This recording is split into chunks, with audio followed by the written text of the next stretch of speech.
من سيئات أعمالنا من يهده الله فلا مضل له ومن يضلله فلا هادي له ونشهد أن لا إله إلا الله وحده لا شريك له ونشهد أن سيدنا ومولانا محمدا عبده ورسوله أرسله الله تعالى بالحق بشيرا ونذيرا وداعيا إلى الله بإذنه وسراجا منيرا. أما بعد فقد قال الله تبارك وتعالى في شأن حبيبه تشريفا وتكريما ومخبرا وآمرا. فأعوذ بالله من الشيطان الرجيم. بسم الله الرحمن الرحيم. إن الله وملائكته يصلون على النبي يا أيها الذين آمنوا صلوا عليه وسلموا تسليما. اللهم صل على سيدنا محمد وعلى آل سيدنا محمد وبارك وسلم. اللهم صل على سيدنا محمد وعلى آل سيدنا محمد وبارك وسلم. اللهم صل على سيدنا محمد وعلى آل سيدنا محمد وبارك وسلم.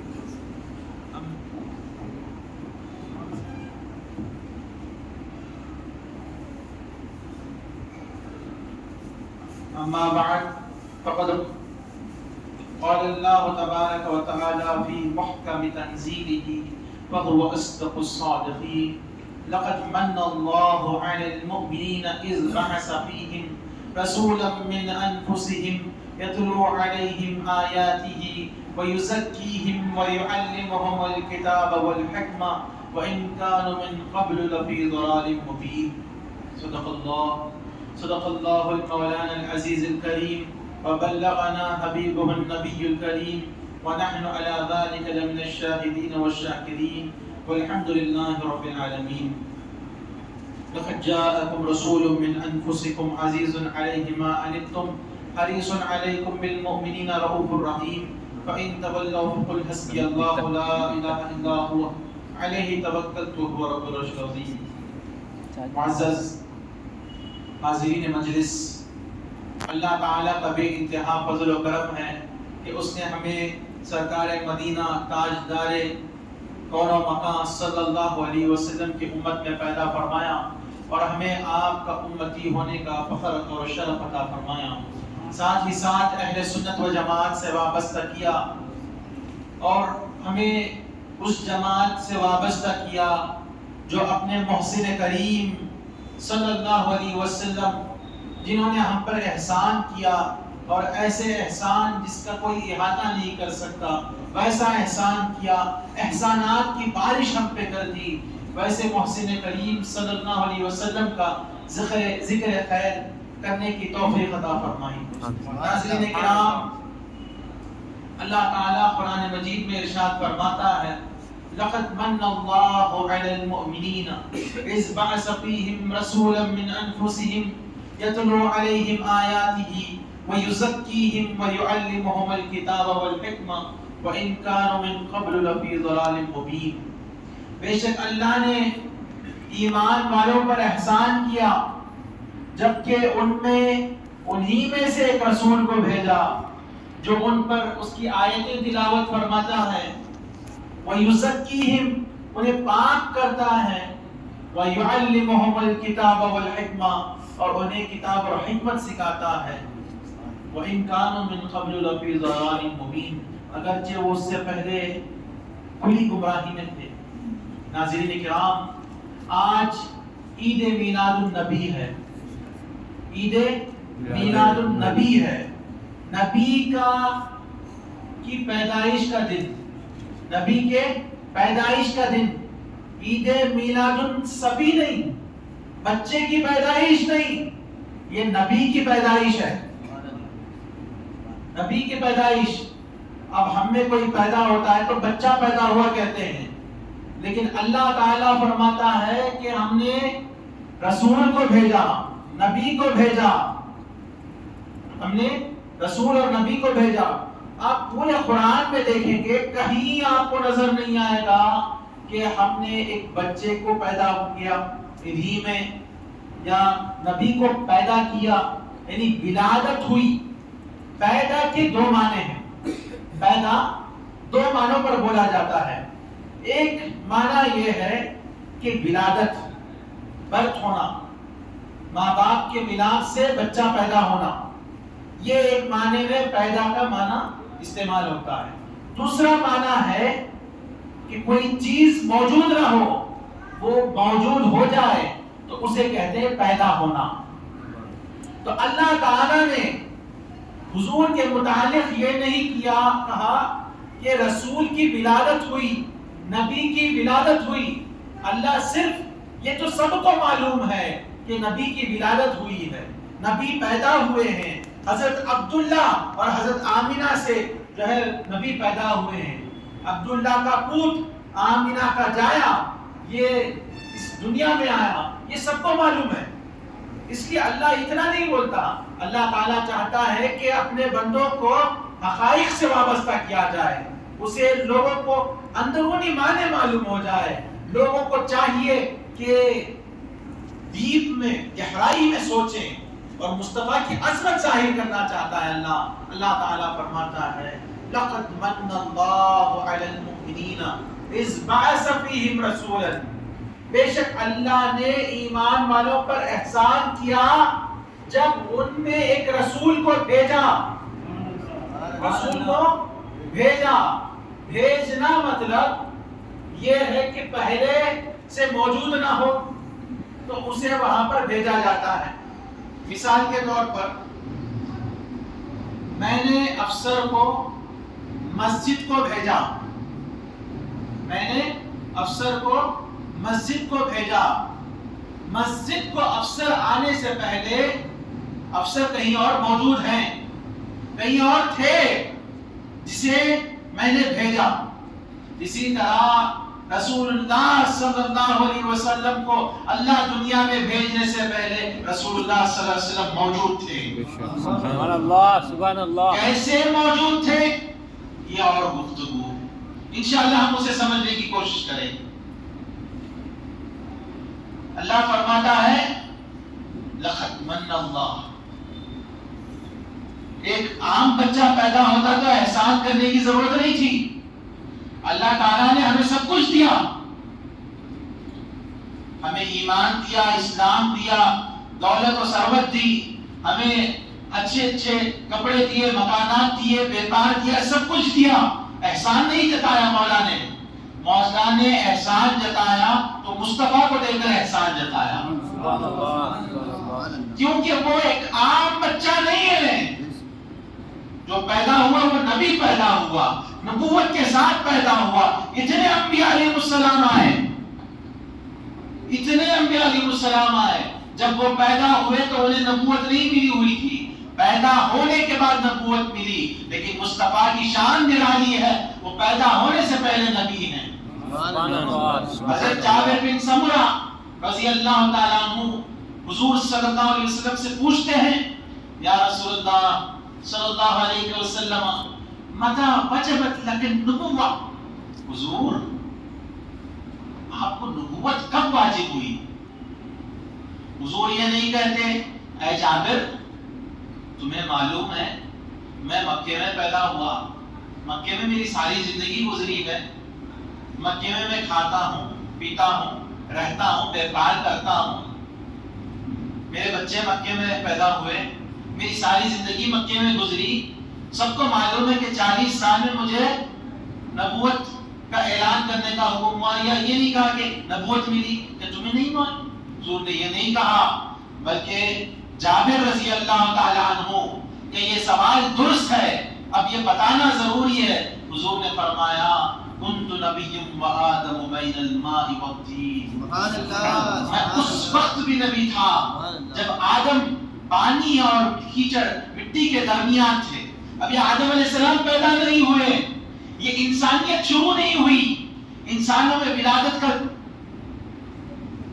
وغیرہ شروع نہیں ہوئی۔ جب آدم علیہ السلام ہی پیدا نہیں ہوئے تو انسانوں میں ولادت کی کیسی بات ہے؟ آدم علیہ السلام پیدا ہونے کے بعد ان کی بائیں پسلی کی ہڈی سے حضرت حوا علیہ السلام پیدا ہوئے، اس کے بعد جو ہے یہ نوع انسانیت کی شروعات ہوئی۔ لیکن آدم علیہ السلام پیدا نہیں ہے، حضور جو ہے نبی ہے اس وقت۔ تو معلوم ہوا حضور نبی ہے. آدم علیہ السلام پیدا نہیں ہوئے، حضور اس وقت بھی نبی ہے. اور نبی کیسے نبی ہیں اس کے بارے میں ایک اور روایت ہے مصنف عبد الرزاق کی. یہ روایت بھی حضرت جابر رضی اللہ تعالیٰ عنہ سے ہے کہ آپ پوچھتے ہیں جابر بن عبداللہ. اس سے پہلے کی حدیث جابر بن سمرہ رضی اللہ تعالیٰ عنہ سے. یہ جابر بن عبداللہ رضی اللہ تعالیٰ عنہ پوچھتے ہیں یا رسول اللہ صلی اللہ علیہ وسلم، سب سے پہلے اللہ نے کون سی چیز پیدا کی؟ سب سے پہلے اللہ نے کون سی چیز پیدا کی؟ حضور نے یہ نہیں کہا کہ سب سے پہلے اللہ تعالیٰ نے جنت پیدا کی، دوزخ پیدا کی، لوح و قلم پیدا کیے. یہ نہیں کہا حضور نے. حضور نے فرمایا کہ اول ما خلق اللہ نور نبیک من نورہ یا جابر. سب سے پہلے اللہ نے تمہارے نبی کے نور کو اپنے نور سے پیدا کیا.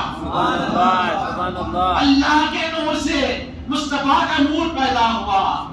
یہ سب سے پہلے پیدا ہوا. یہ پیدائش کا ذکر کرنا صوفیہ کا طریقہ. ایک پیدائش ہے حضور کی ولادت، یہ پیدائش ہے حضور کی تخلیق، حضور کا وجود میں آنا. یہ سب سے پہلے پیدائش ہے. اس کا ذکر کرنا عاشقوں کے دلوں کو منور کرتا ہے، عاشقوں کے دلوں میں حضور کی عظمت اور شان بیان کرتا ہے. اسی لیے اللہ نے سارے قرآن میں کہیں یہ نہیں کہا کہ مصطفیٰ جو ہے مصطفیٰ کی صلی اللہ علیہ وسلم کی ولادت ہوئی. قرآن میں کہیں بھی نہیں دکھا سکتے. جہاں جہاں مولا نے بتایا کہ فرمایا کہ یا ایھا النبی انا ارسلناک شاہدا ومبشرا ونذیرا. اے نبی ہم نے آپ کو بے شک ہم نے بھیجا نہیں پہلے کہیں موجود تھے، بھیجا شاہد مبشر خوشخبری سنانے والا اور ڈر سنانے والا بنا کر بھیجا. جہاں کہیں بھی اللہ کہتا ہے یہی کہ ہم نے بھیجا ہم نے بھیجا ہم نے بھیجا. اللہ نے ولادت کا ذکر نہیں کیا تو اللہ بھی چاہتا ہے کہ مصطفیٰ کی ولادت سے پہلے مصطفیٰ کی تخلیق کی گفتگو کی جائے. قرآن میں مصطفیٰ صلی اللہ علیہ وسلم کی تخلیق کی گفتگو موجود ہو، حقائق موجود ہو. پھر اس کے بعد حدیثوں میں جو ہے حضور کی ولادت کا بھی ذکر ہو. ہم یہ نہیں کہتے کہ ولادت کا ذکر نہ ہو، ہم یہ کہتے ہیں کہ حضور کی نورانیت کا بھی ذکر ہو، حضور کی بشریت کا بھی ذکر ہو. حضور صرف نور نہیں، حضور بشر بھی ہیں. نور ہی بشر ہے، صرف بشر نہیں نور بھی ہیں. یہ دونوں چیزیں لے کر چلنا ہے. خالی نور بول کے نہیں بیٹھنا، صرف بشر بھی نہیں بولنا. ہم افراد اور تفریق کے بغیر رہنے والے، نہ ہم غلو کرتے ہیں نہ ہم حضور کی شان میں نقص بیان کرتے ہیں. ہم بیچ والے ہیں. اہل سنت و جماعت کا طریقہ ہے کہ ہم جو ہے درمیانی راہ اختیار کرتے ہیں. ہم نور کا بھی ذکر کرتے ہیں، ہم حضور کی بشریت کا بھی ذکر کرتے ہیں. حضور کی بشریت کا انکار کرنے والا کافر ہو جائے گا، حضور کی نورانیت کا انکار کرنے والا گمراہ و بدمذہب ہو جائے گا.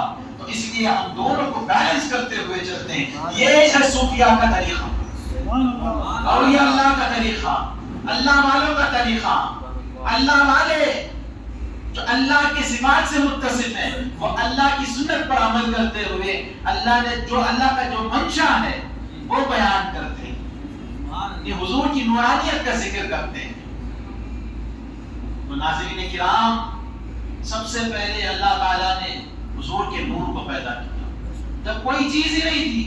حضور فرماتے ہیں اس وقت نہ زمین تھی نہ آسمان تھا، نہ جنت تھی نہ دوزخ تھا، نہ یہ لوح و قلم نہ کرسی تھے، نہ کچھ نہیں تھا.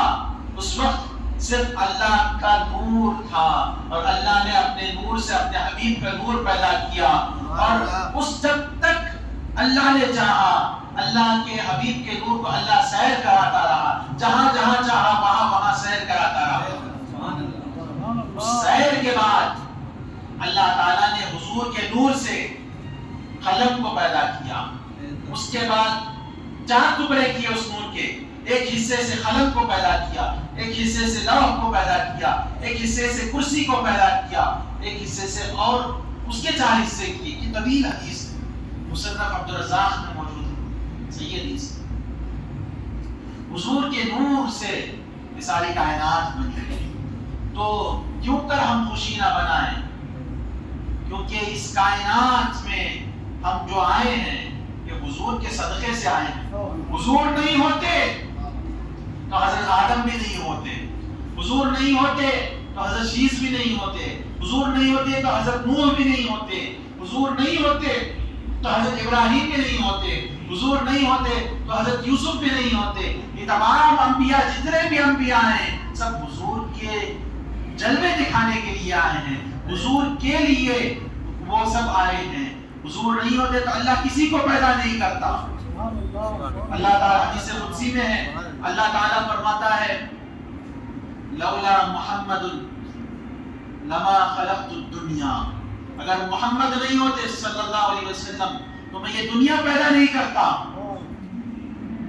ہمارے بچوں کی پیدائش کی خوشی ہم مناتے ہیں تو یہ مصطفیٰ کی پیدائش کے صدقے کو پہلے ہم مناتے ہیں. اور یہ دنیا، یہ ہمارا بیکار بن رہا ہے، یہ بھی جو ہے پہلے نہیں ہوتا پھر ظاہر ہو رہا ہے. ہمارا گھر نہیں تھا، ہمیں ایک گھر ملا، پہلے نہیں تھا بعد میں ملا، بعد میں ظاہر ہوا. یہ سب چیزیں حضور کے پیدا ہونے کی وجہ سے ہیں. اللہ فرماتا ہے لولا محمد لما خلقت الدنیا، اگر محمد نہیں ہوتے تو میں دنیا نہیں پیدا کرتا. لولا لما خلقت الدنیا، اے مصطفیٰ تم نہیں ہوتے تو میں دنیا نہیں پیدا کرتا. لولا لما اظہرت ربوبیتی، مصطفیٰ تم نہیں ہوتے تو میں اپنی ربوبیت کو ظاہر نہیں کرتا. لولا لما خلقت الارضین، اے مصطفیٰ تم نہیں ہوتے تو میں یہ زمینوں کو پیدا نہیں کرتا. یہ حضور پیدا ہوئے ہیں، حضور موجود ہوئے ہیں، تو حضور کی وجہ سے یہ ساری کائنات کو اللہ تعالیٰ نے سجایا. کیوں سجایا ہے؟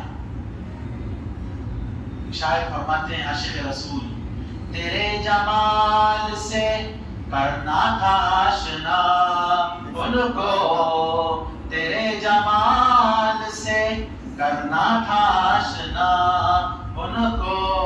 یہ 2 جہان سب بنائے گئے تیری خاطر، یہ 2 جہان بنائے گئے تیری خاطر. یہ حضور کے جلوے لوگوں کو دکھانا تھا، حضور کے انوار و تجلیات، حضور کے مراتب، حضور کی شان یہ ساری کائنات میں دکھانا تھا. اس لیے اللہ تعالیٰ نے یہ ساری کائنات کو پیدا کی. یہ حضور کی نورانیت ہے. حضور موجود ہیں اسی لیے ہم موجود ہیں. تو ہمارا وجود موجود ہے تو حضور کے وجود سے. اگر حضور نہ ہوتے تو ہم موجود نہیں ہوتے. تو ایسے محسن کریم صلی اللہ علیہ وسلم جس کے بدولت ہمارا وجود ہے، ہمارا ایگزسٹنس ہے، ہمارا ہونا ہے، تو ہم کیوں نہ ان کی میلاد منائیں، کیوں نہ ان کی آمد پر ہم خوشی منائیں. ناظرین کرام، تو حضور صلی اللہ علیہ وسلم کا مرتبہ بہت بلند و بالا ہے. یہ اللہ کے نور سے ہیں. ان کے پاس آنا حقیقت میں اللہ کے پاس آنا ہے. اسی لیے اللہ تعالیٰ نے قرآن مجید میں ارشاد فرمایا، کیا فرمایا؟ انما یبایعونک، کہ ان الذین یبایعونک انما یبایعون اللہ ید اللہ فوق ایدیہم. بے شک مصطفیٰ جو آپ سے بیعت کرتے ہیں، آپ کے ہاتھ میں ہاتھ دیتے ہیں، وہ حقیقت میں اللہ سے بیعت کرتے ہیں. ید اللہ فوق ایدیہم، ان کے ہاتھ پر اللہ کا ہاتھ ہے. بیعت رضوان آپ کو معلوم ہوگا، بیعت رضوان اس وقت ہوئی صلح حدیبیہ کے وقت پر، جب حضرت حضور صلی اللہ علیہ وسلم عمرہ کرنے کے لیے مکہ مکرمہ جا رہے تھے. کافروں نے حدیبیہ کے مقام پر روک لیا. کفار مکہ نے کہا کہ ہم جانے نہیں دیں گے، اس سال آپ چلے جاؤ واپس، ہم جو ہے آئندہ سال آپ کو کرنے دیتے، اس سال نہیں. تو حضور نے حضرت عثمان غنی رضی اللہ تعالیٰ عنہ کو مکے کو بھیجا سفیر بنا کر، ایمبیسڈر بنا کر کہ جاؤ ہماری طرف سے بات کرو اور انہیں اجازت دو کہ ہم صرف گمراہ کرنے آئے ہیں، ہمیں کوئی جنگ جدال نہیں کرنے آئے۔ حضرت عثمان گئے تو لوگوں میں ایک افواہ پیدا ہو گئی، افواہ اڑ گئی کہ حضرت عثمان رضی اللہ عنہ قتل ہو گئے، جو کہ سفیر بن کر گئے، ایمبیسڈر، جو کہ رسول اللہ صلی اللہ علیہ وسلم کے ایمبیسڈر ریپرزینٹ کرتے ہوئے جا رہے ہیں۔ تو حضور نے جو ہے ایک پیڑ کے نیچے بیعت لی لوگوں سے کہ جب تک جان میں جان ہے، جسم میں جان ہے، جسم میں خون کا ایک قطرہ بھی ہے، ہم اللہ کی راہ میں لڑیں گے۔ تو جب بیعت لی تو اللہ کو یہ ادا بہت پسند آئی، اس ادا کو ہمیشہ کے لیے، قیامت تک کے لیے، اس کے بعد ہمیشہ ہمیشہ کے لیے اللہ تعالیٰ رکھنا چاہا۔ اللہ تعالیٰ نے یہ آیت نازل فرمائی، ان الذین یبایعونک انما یبایعون اللہ، بے شک آپ سے جو بیعت کرتے ہیں اللہ سے بیعت کرتے ہیں۔ جو ید اللہ فوق ایدیہم، اللہ کا ہاتھ ان کے ہاتھ پر ہے۔ وہاں پر کس کے ہاتھ میں صحابہ ہاتھ دے رہے ہیں؟ کس کا ہاتھ صحابہ کے ہاتھ پر ہے؟ حضور کا ہے، لیکن اللہ بتا رہا ہے کہ یہ مصطفیٰ کا ہاتھ حقیقت میں میرا ہاتھ ہے، یعنی مصطفیٰ اللہ نہیں لیکن اللہ سے جدا نہیں۔ ناظرین کرام، یہ حضور کے پاس آنا حقیقت میں اللہ کے پاس آنا ہے، حضور کی اطاعت حقیقت میں اللہ کی اطاعت ہے، حضور کی فرما برداری حقیقت میں اللہ کی فرما برداری ہے، حضور کی بات کو ماننا حقیقت میں اللہ کی بات کو ماننا ہے، حضور کی پیروی کرنا حقیقت میں اللہ کی پیروی کرنا ہے، حضور کی فرما برداری کرنا حقیقت میں اللہ کی فرما برداری کرنا ہے۔ تو یہ حدیث میں ہے، بخاری اور مسلم کی حدیث ہے۔ حضرت ابو واقد اللیثی رحمۃ اللہ رضی اللہ تعالیٰ عنہ فرماتے ہیں کہ رسول اللہ صلی اللہ علیہ وسلم مسجد میں موجود ہیں، صحابہ بھی موجود ہیں، مجلس بھری ہوئی ہے، تو حضور مجلس میں موجود ہے مسجد میں۔ اس اقبل علیہ ثلاثۃ نفر، جب 3 لوگ جو ہے آئے مسجد کے پاس، ایک شخص نے دیکھا کہ حضور صلی اللہ علیہ وسلم کے سامنے ایک جگہ خالی ہے، تھوڑی سی جگہ ہے،